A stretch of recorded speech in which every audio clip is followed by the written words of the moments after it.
Olá, Brasil, eu vim cuidar de gente. Eu tô aqui pra olhar pela Dona Maria, pelo seu José, que estão na rua precisando de ajuda. O Estado pode ajudar. Não, vamos lá. Enfim, mas realmente eu não me reconheço. Mas tá aprendendo, hein, cara? Pois é, eu falei, a Dona Maria precisa de ajuda. Dona Maria não aguenta mais a corrupção. Fogo, né? Eu não vou fazer esse discurso. Acho que isso daí serviria pra 120% dos políticos que lá estão. Sim, esse papo esse aí. discurso da Dona Maria na ponta. A Dona Maria na ponta tá cansada. Que é um discurso típico. Olha, o pessoal, olha, Igor, meu amigo, o brasileiro quer saúde, segurança, emprego, educação e transporte. Esses discursos, sempre isso, assim. Na verdade, o brasileiro quer saber do Banco Master, do jogo do Tigrinho, se a Virgínia vai continuar, vai terminar com o Vini Júnior. Infelizmente, o brasileiro não tá preocupado com nenhum daqueles assuntos principais. A real é que, quando você puxa a preocupação do brasileiro concreta com os assuntos que realmente importam na vida dele, ele nem sequer associa.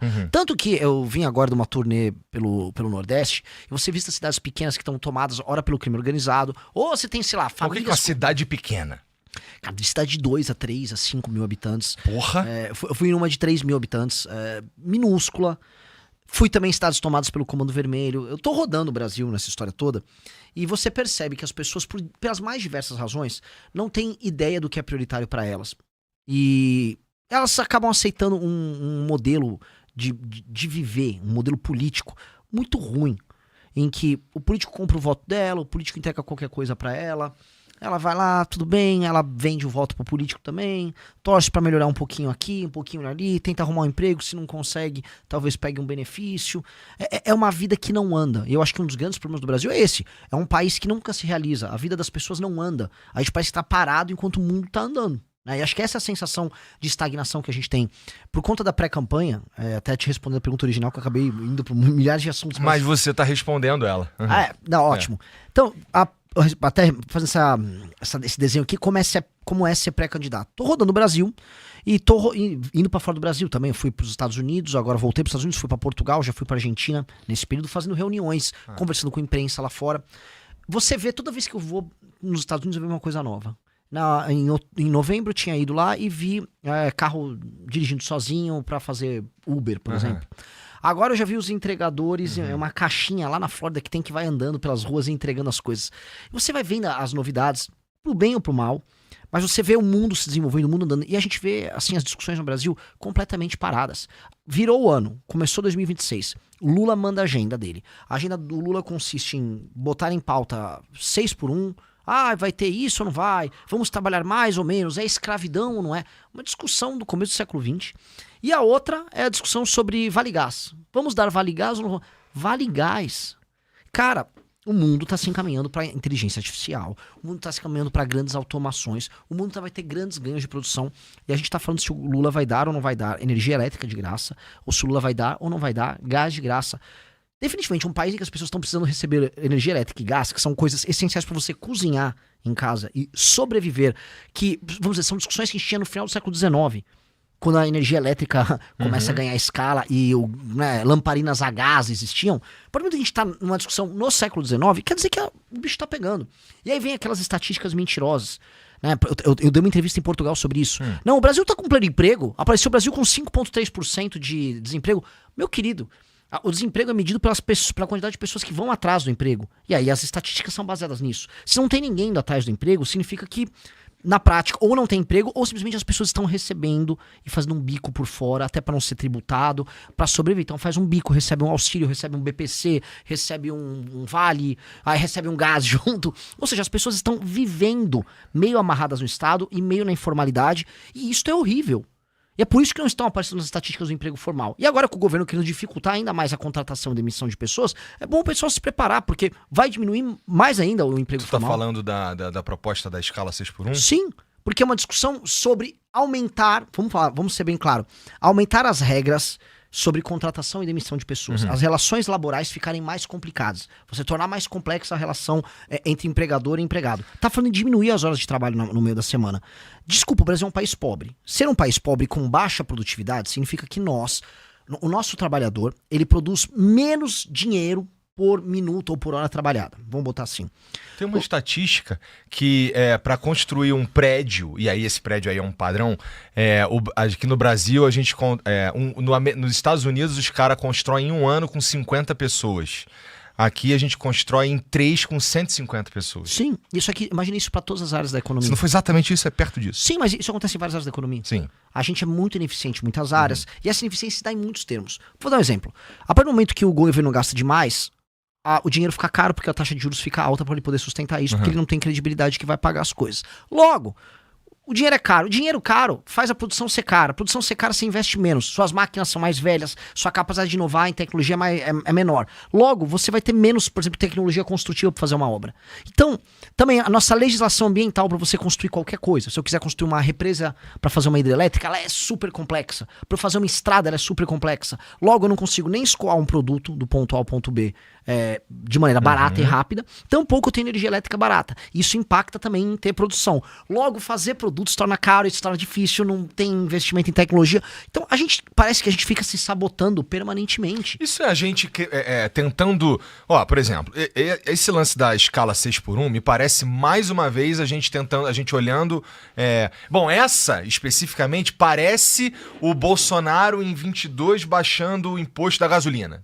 Sabe qual é? Serve para tentar ajudar aqui na hora que for votar, mas essa agora, ela tem uma característica do jeito que eu enxergo, que é o seguinte, um outro remendo, a gente tem uma porrada de remendo e a gente não fala nunca em consertar os problemas, a gente fala em remendar os problemas. Um exemplo que me parece que deixa bem claro é o seguinte, tinha uma galera falando sobre a maneira como são escolhidos o ministro do Supremo Tribunal Federal.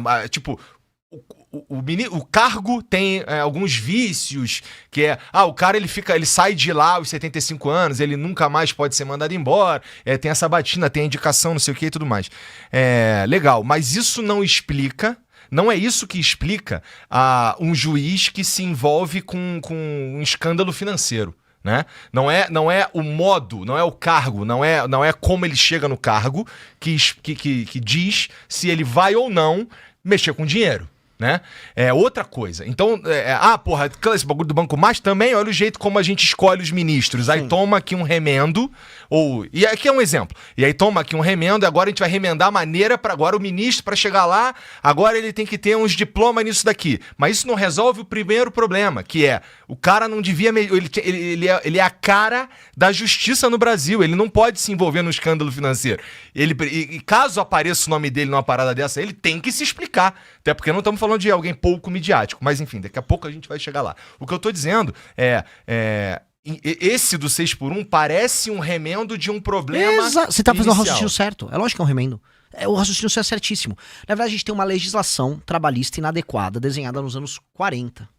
Cara, o mundo mudou muito. O Brasil estava se industrializando nos anos 40 e ela foi uma resposta que o Vargas fez para controlar o movimento sindical, que estava muito à esquerda, movimentos socialistas que surgiam, o Vargas querendo ter o controle daquele processo, ele próprio, colocar o Estado como mediador entre as relações entre capital e trabalho, vamos colocar aqui bem nos termos que o pessoal ali gosta de tratar esse assunto.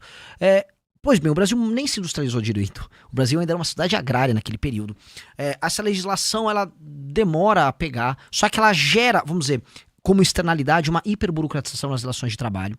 E é muito engraçado porque, assim, você pega como é que eram as leis trabalhistas da Coreia do Sul quando ela se tornou desenvolvida.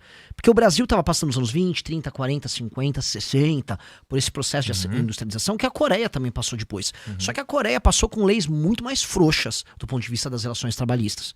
E a Coreia se desenvolveu bastante. A gente não só em termos de leis trabalhistas, né, em outras legislações a gente já sempre foi muito burocrático, muito cartorial, vem da nossa herança portuguesa e tal. Mas já naquele período a gente já hiperburocratiza, dificulta, cria relações baseadas no conflito, cria uma tese, que é uma tese básica que a gente tem na Justiça do Trabalho, que é presente tudo que é a ideia da hipossuficiência do trabalhador. Então, como o trabalhador é hipossuficiente, o juiz não tem que julgar pelo que é justo, ele tem que balancear essa relação de forças. Então, às vezes ele vai aumentar um pouco, vamos dizer, o resultado o que foi pedido pelo uma das partes, e isso É efetivamente injusto, isso gera relações contratuais que acabam se basando depois na perfídia. Então, muitos casos que iam parar na justiça trabalhista ao longo da história do Brasil, milhares e milhares de casos, o cara fala, vai lá e testemunha pra mim, fala que o empregador me botava pra fazer hora extra, mesmo não tendo como provar e tal, usa aquela prova testemunhal, o juiz vai dar o despacho mesmo, ganha uma graninha aqui. Isso foi regra.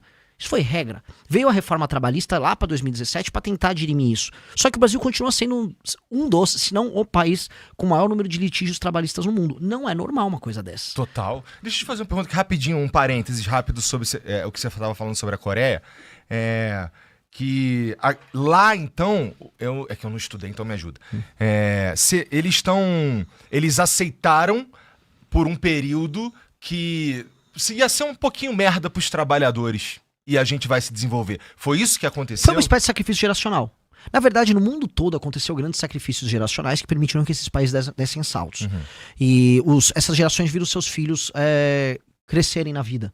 Então você pega, vamos para a Inglaterra da Revolução Industrial, eu não consigo falar que aquilo era um tratamento digno que foi dado aos trabalhadores, mas várias pessoas saíram do campo, foram trabalhar na cidade, foram trabalhar nas fábricas, havia trabalho infantil naquela época. É um negócio muito... cruza limites do aceitável. Dito isso, a Inglaterra foi se firmando como uma potência industrial, foi a maior potência do mundo naquele período. Isso aconteceu nos Estados Unidos também, o Japão teve isso, o Brasil em grande medida teve isso no processo de industrialização dele. Só que rapidamente a gente, utilizando como subterfúgio, uma ideia que é correta do tipo, eu quero evitar abusos, e acho que todo mundo quer evitar abusos, ninguém acha que tem que ter, vamos dizer, leis que permitam trabalho infantil ou cargas bizarras de trabalho pra cima das pessoas. Só que você tem que dar, vamos dizer, uma liberdade contratual dentro de um parâmetro que evite absurdos, uma liberdade contratual para que as pessoas possam vender seu trabalho e outras possam contratar seu trabalho. Você tem um mercado mais livre para contratar, para demitir, para abrir uma empresa, já saindo da questão laboral, mas abrir e fechar uma empresa, contratar e demitir uma pessoa, tem que ser uma constante, tem que ser fácil. Abrir e fechar empresas e contratar e demitir pessoas fazem parte do jogo, porque nem todas as empresas dão certo, nem todas as contratações dão certo. Não, aqui fudeu, meu irmão. Eu conheço algumas histórias do cara que faliu, ainda processaram ele até o talo. Então fácil, assim, parece assim, você falir você é um grande fracassado, escreve loser na tua testa e você morre. Nos Estados Unidos, várias pessoas tentam. A quinta tentativa deu certo, o cara ficou bilionário. E ele não é visto como problema, pelo contrário, ele é um processo de tentativas.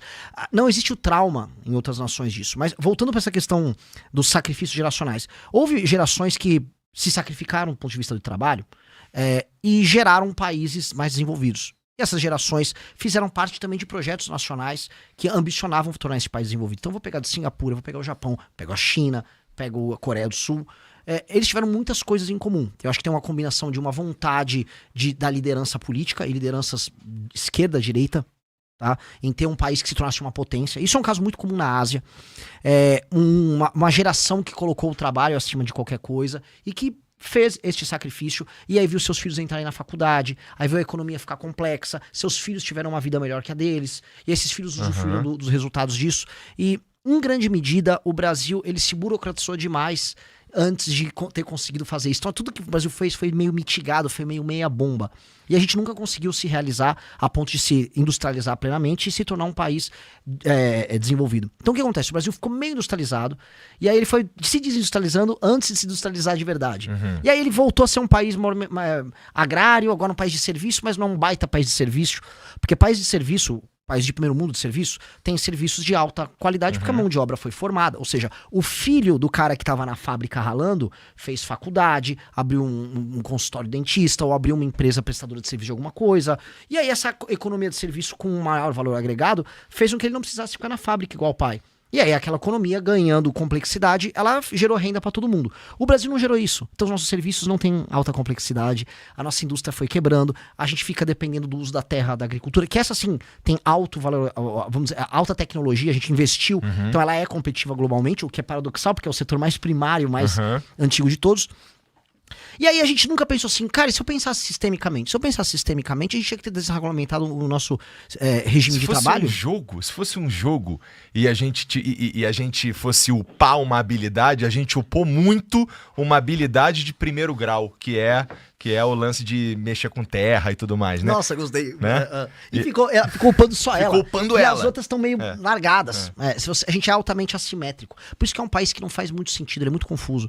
A gente tá aqui em São Paulo, a gente vai lá na Faria Lima, a galera galera tá discutindo negócios bilionários, um unicórnio que é uma empresa que é uma startup que vira um unicórnio, ou seja, ela abre valor, ganha bilhões, e aí eu ando 100 quilômetros. Não, 15 km, ando 5 quilômetros ali da Faria Lima, eu já tô em Paraisópolis, eu tô numa favela muito pobre, com um modelo econômico arcaico, com presença do crime organizado. Se eu vou lá pro Nordeste, tem cidades que não tem economia nenhuma. Aí eu vou pra Goiás, tem um agro altamente mecanizado. É um país assimétrico. muito assimétrico. É um país muito assimétrico.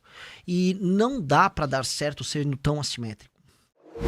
Inscreva-se no canal para não perder nenhuma novidade. Curta e compartilhe com seus amigos.